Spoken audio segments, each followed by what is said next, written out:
여러분, 요즘 조선 경기 굉장히 좋다고 하죠.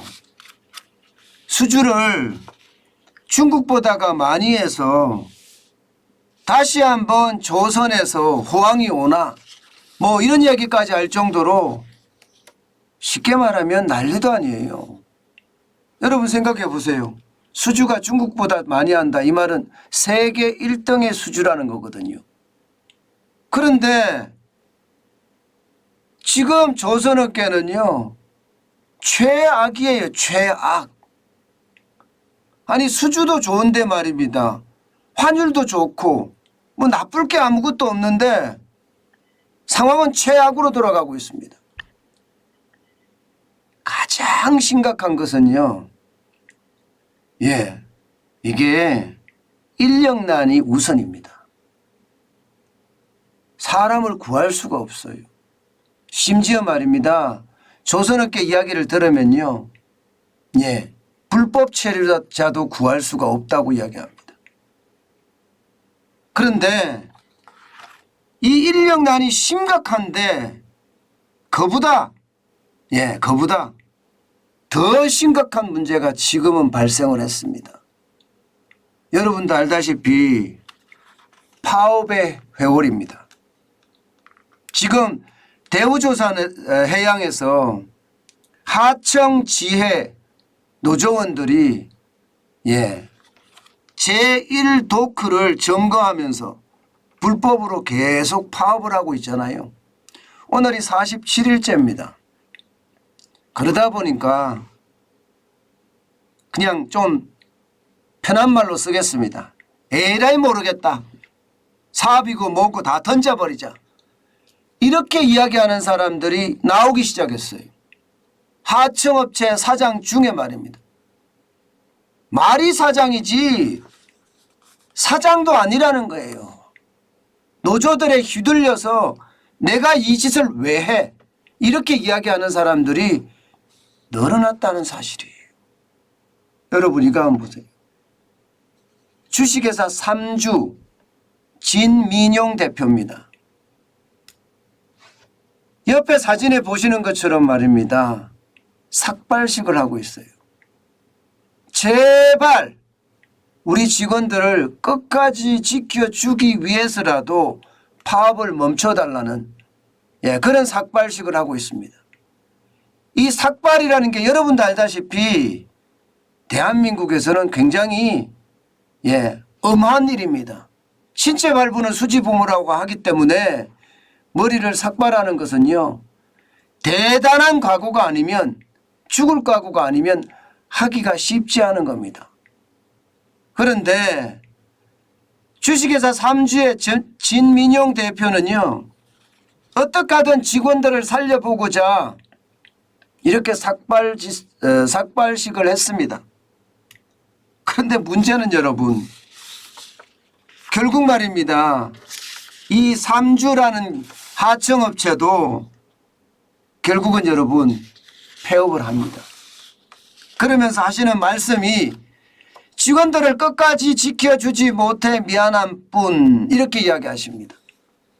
그러면 이 삼주에 일하는 사람만 하더라도 150명가량 돼요. 150명가량이 지금 어디로 가게 생겼습니까?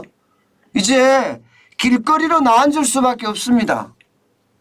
대부분이 말입니다. 요즘 중소기업의 나이는 40대 아니 50대가 많이 넘어선 사람들이 많아요. 물론 40대도 있지만 말입니다. 그런데 50대가 넘어서면 여러분 알다시피 취업할 데가 없습니다. 취업할 데가. 50대 넘어선 사람을 받아주는 데가 없어요. 아예 없습니다. 그러면 어떻게 되겠습니까? 이게 결국 말입니다. 나는 실직과 함께 노는 사람이 된다는 뜻이에요. 노는 사람이. 말이 노는 사람이지 여러분. 노는 사람이 한번 대보면 말입니다. 그 마음이 갈갈이 찢깁니다. 50대면 아직도 자식들이 클 때거든요. 다 큰 게 아니거든요. 그러면 50대 돼서 아직 젊은데 해줄 게 없다고 생각을 해보세요. 예, 그만큼 심각한 거죠. 진민영 대표도 말입니다. 아예 이렇게 이야기합니다. 예, 대한민국 조선산업의 수주 호황과 맞물려서 그동안 빚으로 연명하던 것이 이제 빚을 보나 이렇게 생각을 했지만 하청지의 불법 파업으로 생산을 하지 못해서 저희 회사는 결국 폐업을 할 수밖에 없는 상황에 이르게 됐다. 이렇게 이야기합니다. 그런데 주식회사 3주만 지금 폐업하는 게 아닙니다. 주식회사 3주만. 지금까지 말입니다. 예. 113곳 중에 말입니다. 7곳이 폐업을 했어요. 7곳. 예. 주식회사 진영이라는 데가 폐업을 했고요. 동광기업도 폐업을 했습니다. 영일산업도 폐업을 했습니다. 이게 지난달 30일이에요.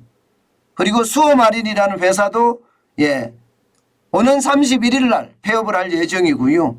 용광기업도 폐업을 할 예정입니다. 지금 이렇게 삭발식을 하고 있는 주식회사 3주에 예, 폐업도 이달 31일입니다. 그리고 해성기업은요 8월 11일 날 예, 폐업을 할 예정입니다. 7개예요. 7개.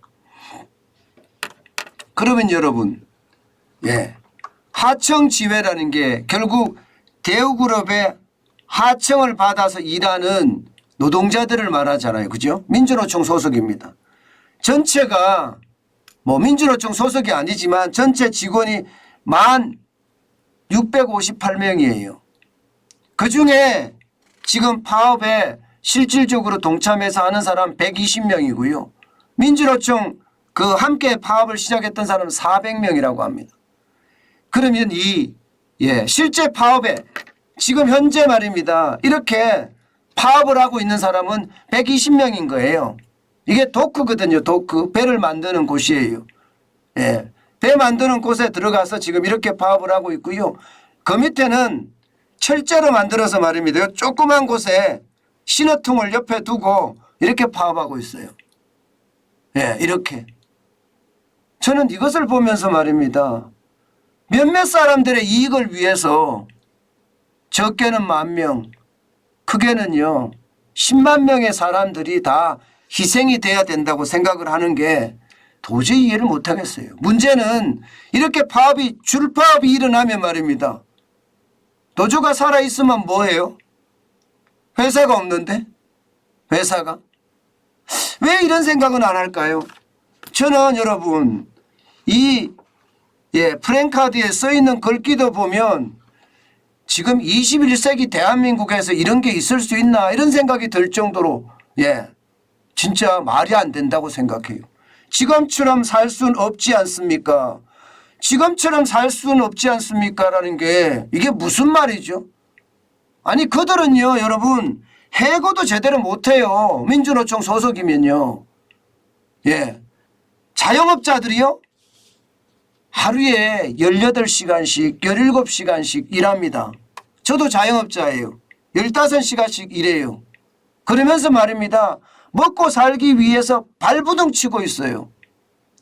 자영업자만 하더라도 대한민국에 600만이 좀 줄어들어서 550만입니다. 550만이 죽기 살기로 지금 살고 있습니다. 게다가 국민 여러분 미안합니다. 왜 미안할 짓을 하는 거죠? 예? 이게 자유민주주의라는 게 대화와 타협이라는 게 있잖아요. 예, 대화와 타협이 안 된다는 뜻인가요? 제가 알기는 정부에서도 대화하려고 하고 예, 대우조선해양에서도 대화하려고 하고 하청업체 협의회 같은 데 대화하려고 합니다. 그런데 지금 대하고 뭐고 이렇게 이게 뭐 북한도 아니고 예, 21세기 대한민국에서 이런 일이 벌어지고 있다는 거 이 자체가 국민들에게 민폐입니다. 대한민국 경제를 망가뜨리고 있는데요. 국민들 예, 국민 여러분 미안합니다라는 말이 이렇게 쉽게 써진다는 자체가 웃겨요. 국민을 팔잖아요. 예. 이 120명 전체 400명 때문에 뒤에 대우조선해양과 관련된 수많은 사람들 10만 명이 다 희생되고 있어요. 10만 명이. 거제 지역의 자영업자든 협력업체든 많은 사람들이 그야말로 경제가 망가지고 있거든요. 그러면서 줄폐업을 하고 있어요. 줄폐업을. 오죽했으면 여러분 사장이라는 분이 이렇게 여러분 삭발을 할까요? 오죽했으면. 이게 여러분 주무기가 노동자들이 파업할 때 삭발하고 그러지 않았나요? 지금은 거꾸로 됐어요. 그래서 눈물의 폐업이라는 단어를 제가 썼습니다. 그만큼 말입니다. 이들에게는요 지금 최악의 상황으로 가고 있습니다. 근로자들이 목숨 걸고 일하는 게 아니라요 사업주들이 목숨 걸고 일합니다. 가진 집도 잡혀서 대출 받아서 직원들 월급 주고 있습니다. 이게 하청업체 사장님들의 기본적인 지금 경영 행동입니다. 경영 활동이 그렇게 일어나고 있어요. 여러분 진민용 대표만 이렇게 이야기하는 게 아니라 해성기업의 현재우 대표는 뭐라고 하나 하면요. 일부 노조원들 때문에 오래 함께한 동료들이 일자리를 잃게 돼 너무 억울하다. 이렇게 이야기합니다. 너무 억울하다. 아니 이게 여러분 우리가 아는 사장들 입에서 나오는 이야기인가요? 사장들 입에서는 이런 얘기가 잘 안 나옵니다. 그리고 안 나왔었습니다. 그런데 지금은요 이게 현실이 된 거예요. 현실이. 그만큼 말입니다. 대한민국 상황은요 점점 어려워지고 있다는 이야기입니다.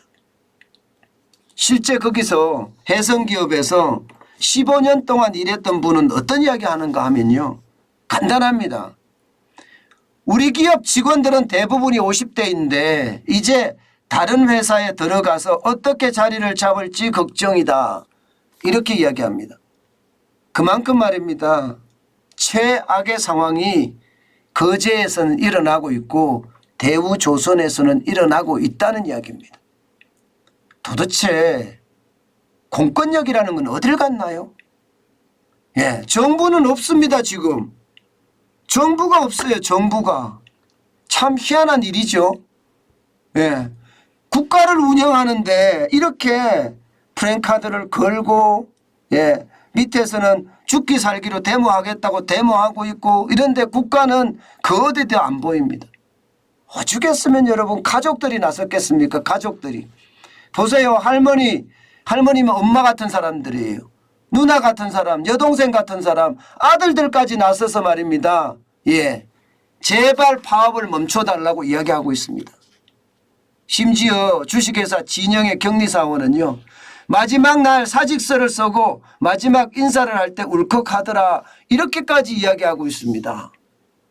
도대체가 뭘 하는지 모르겠습니다. 뭘 하는지. 저는 대한민국이 이렇게 돼서는 안 된다고 생각해요. 대한민국. 지금은 대우조선해양의 협력업체 7개가 폐업을 했지만 이게 줄폐업이라고 이야기하지만요.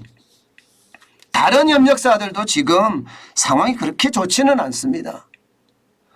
폐업은 간신히 피했지만 상황이 너무 막막하다 이렇게 이야기하는 사람들이 많고요. 이런 식으로 도크가 점거가 돼서 계속해서 파업이 이루어진다면 빚을 내서 월급을 줘야 하는데 언제까지 줄 수 있겠냐 이런 얘기예요. 그러니 가족까지 나설 수밖에요. 이 가족들이요. 인간띠를 형성해서 제발 살려달라고 이야기하고 있는 겁니다. 사실은 울부짖고 있는 거예요. 울부짖고. 이렇게 울부짖고 있는데 도대체 나라는 어디가 있는지 모르겠어요. 이게 뭐 죽을까 봐 여기서도 떨어져서 죽을까 봐 그렇게 정부가 못 들어간다는데 공권력이라는 게 그 정도밖에 안 되는 건가요? 공권력이라는 게. 참 안타깝고 또 안타깝네요. 대한민국에 대한민국이 없는 것 같아요. 그래서 더 가슴이 아픕니다. 안 그래도 어려운 우리 경제에 아마 큰 찬물을 끼얹을 거예요. 왜냐고요? 이게 시작일 거니까요. 또 다른 데서 일어나고 또 다른 데서 일어나고 주말만 되면 집회하고 결국 말입니다. 법과 원칙을 중시 여긴다는 윤석열 정부가 과연 얼마나 법과 원칙을 중시 여기는지 답답할 뿐입니다. 그 어느 때보다 법과 원칙이 통하는 사회가 민주주의입니다. 그래야지 시장 경제가 꽃을 피울 수 있습니다. 제발 법과 원칙이 통하는 그런 사회를 만들어줬으면 좋겠습니다.